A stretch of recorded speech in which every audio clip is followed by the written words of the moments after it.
Righty ho, and welcome back to Fast Facts with Sherm.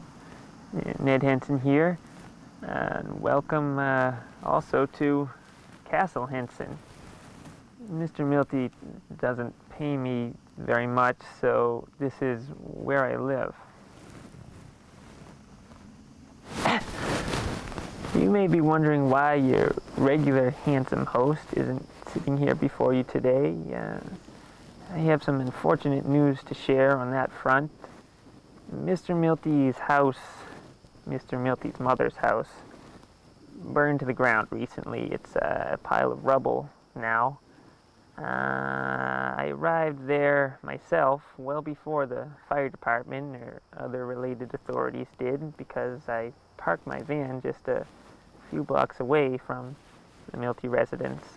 I kicked the door down and then fought my way through a smoldering pile of fallen beams, dragged Mumsy out of there, kicking and screaming.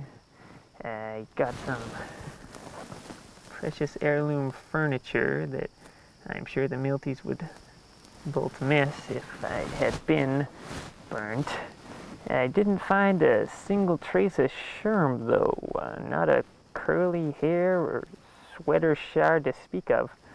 I talked to the firemen, the burliest one, when they arrived and handed him my card.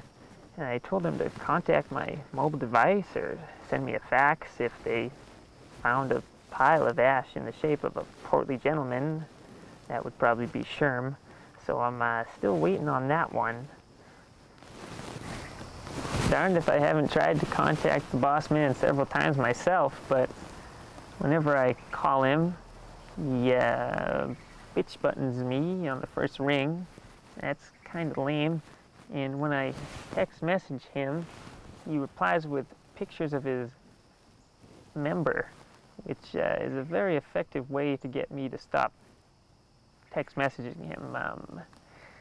But the good news is that it means he's still alive out there. Sherman lives, though his whereabouts are still very much currently unknown.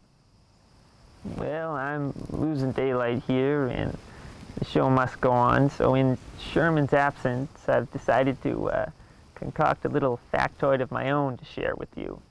I can't quite rattle them off at the rapid-fire pace Mr. Milty manages, so I guess we'll call this little segment Average Speed Information with Ned. Yeah, I think that's what we'll call it.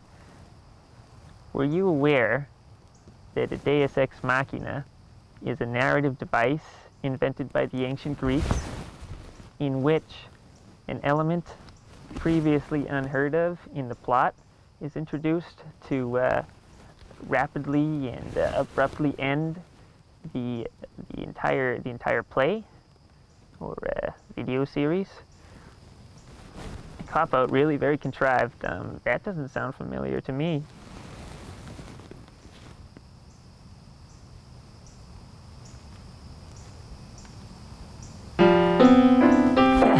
I hate bugs.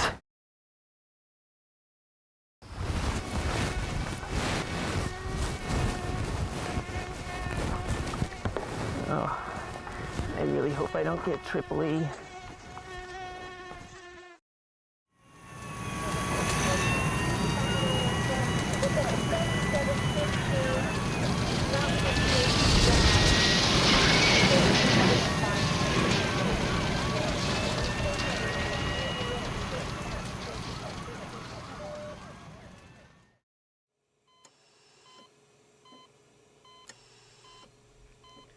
Well, I've had no time to conjure up a fact for you all this week since I've been busy being burned to a crisp.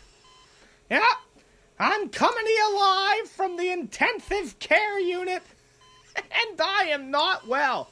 Ow! Got 4th degree burns on 98% of my slim body.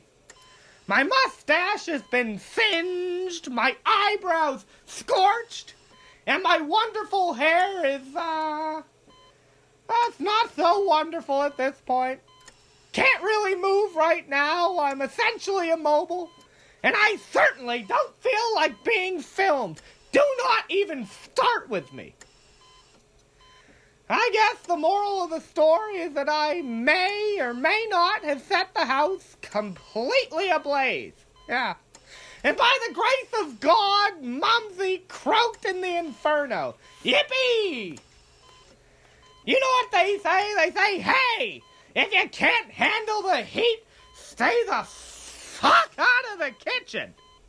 Well, this time the kitchen was engulfed in flames, and Mumsy couldn't handle it.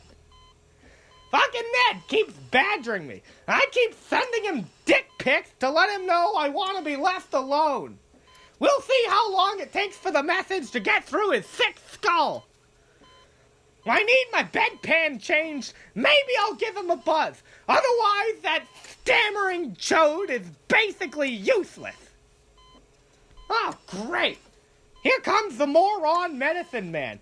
He's gonna ask me how my day's going. How's my day going? I feel like a fucking piece of human charcoal, you Nimrod.